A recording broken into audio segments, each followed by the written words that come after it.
You're listening to the Parents of Hardworking Teens podcast, episode 128. This is the second of 3 brutal study truths. And it is particularly brutal, but also a very big relief, I know, for many students. If your teen has ever felt like they had to come up with some sort of unique perspective on a current social issue, or make a special connection between themselves and a topic that they're investigating, or have a particularly interesting opinion or personal takeaway on, let's say, the Shakespeare text that they're studying, and if they're anything like me, struggle with that, or panic, or just have no idea with these things. If this is your teen, you are going to love this episode.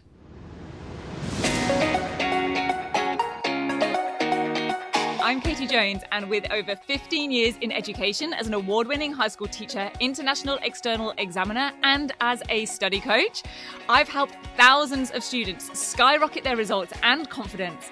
And this podcast is where I share all my insights, tactics, and tips with you, the parent, so you can help your hardworking teen get happy, smart, and successful in their study, and have you both enjoy the journey along the way. This is the Parents of Hardworking Teens podcast. Hello, VIPs. How are you doing? I am great. I am very excited to be sharing brutal study truth number 2 with you today. Now, you do not need to listen to these in order. So if you did miss brutal study truth number 1, then you can go back and listen to that one afterwards. But this is probably the most brutal of the 3 that I'm sharing in this mini-series. And it's also possibly the most subtle, which I know is maybe a bit of a paradox, brutal and subtle, but stick with me because I know this has brought about a lot of relief to a lot of students. So when I say subtle, this is not something that is necessarily going to get them a ton more marks, but it can make their essays, assignments, and reports a hell of a lot faster and easier to get started, and therefore faster and easier to finish, and a lot less confusing and agonizing and stressful along the way. So let's dive into brutal study truth number 2, and that is that teachers and examiners don't care about your teen's perspective or opinions or interests from an assessment point of view. I know, of course, a lot of teachers really do care for their students and take interest in your teen, but I'm talking about an essay that perhaps provides a statement and then says, to what extent do you agree with this statement? I'm talking about questions that start with, in your opinion, or assignments that want your teen to consider how this study has shaped their view about something, the world, the issue. I will tell you, as a student, I used to get so freaked out by these types of questions because I was a bit like, well, I'm just a teenager studying this because I have to. I don't have a personal, unique opinion on what Dickens was trying to say about society. I don't know what my personal thoughts are on the issues raised. And I'm not really sure how that science topic actually relates to me in my life.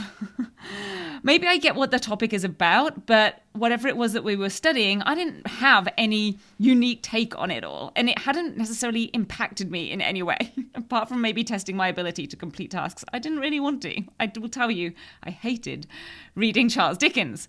So I don't know about your teen, but for me, if someone had told me back then that I didn't actually have to have any unique opinion or a special take on the novel or the play or the poem or have some personal connection to a world issue, I would have been very relieved to hear that. And I would have found this a very helpful and positive and productive, brutal truth. Now, when I say they don't care, the markers aren't heartless, uncaring people. Well, some might be. Who knows? Just like they don't know your teen, I don't know all of them. The point is they have no idea, couldn't ever know, and don't need to know anything about your teen or their opinions or their family life and connections and thought processes in order to dish out or withhold marks. And this applies even if it really looks like and sounds like they are being asked for any of these things. I'll share with you this example. It's from the HSC Module B Advanced English Course Prescription. This would have absolutely freaked me out as a student. And I'll share it with you. I am summarizing some of the wording here, but it's just so that I can focus in on some of the key terms. In fact, I will screenshot this section and I will just paste it into the podcast episode webpage for you, save you trawling through and finding the whole thing. It'll be at www.rocksolidstudy.com/128. That's the numbers 128 for 128. I will probably reference the source document in the show notes so you can go read it in full if you're really keen. But here are the parts that I'm interested in where it says, students will develop personal responses to a substantial text. They will engage in exploration of the text and produce critical and creative responses to the text. It's that word creative and personal responses that would have worried me. Students develop their personal and intellectual connections with the text, enabling them to express their informed personal interpretation of its significance and meaning. And it also says, through informed and personal responses to the text, they understand the notions of textual integrity and significance. They strengthen their informed personal perspective and further develop personal and intellectual connections with the text. Now, of course, if your teen is a literature lover, they might find all of this very exciting. For me as a student, I would have found the expectation to develop personal intellectual connections utterly daunting. I probably still would, to be perfectly honest. The words personal interpretation or exploration and creative responses, all of this would have made me feel like, and I know it does today as well for students because they tell me, it would have made me feel like I have to have some sort of epiphany or have it change my perspective on life in some way. Or I have to uncover some so far unrecognized meaning or message within the text that all previous literature experts and professors have never uncovered before. So I'll tell you from a marker's perspective what they really need to do instead. But first I'll share a clue that hopefully helps prove this to you and really proves that personal insights, new, unique perspectives are not actually required here. So this is also from the same syllabus document. It says they base those judgments or those opinions or those connections on their knowledge of the text and its language features. That means that your teen can, and in my opinion should, craft an opinion or a judgment or identify what a connection could or should be based on what they know the author or creator intended. They simply have to use the close reading or analysis that they'll have done in class. And by close reading, we just mean how it is supposed to be interpreted.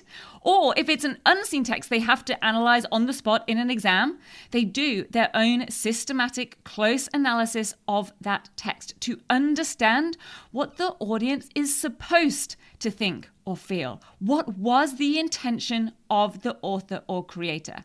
And then they basically decide that they have those thoughts or feelings because after all, they are the audience. So this is where the knowledge of the text comes in.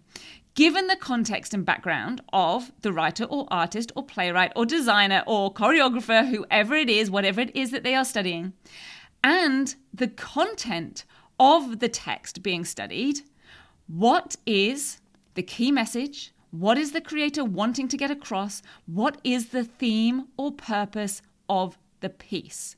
So based on the creator's context and background, and based on what they have put in or written, and based on the devices or techniques that they have used, what is the purpose or message? And your teen should always know this for whatever the text is that they are studying.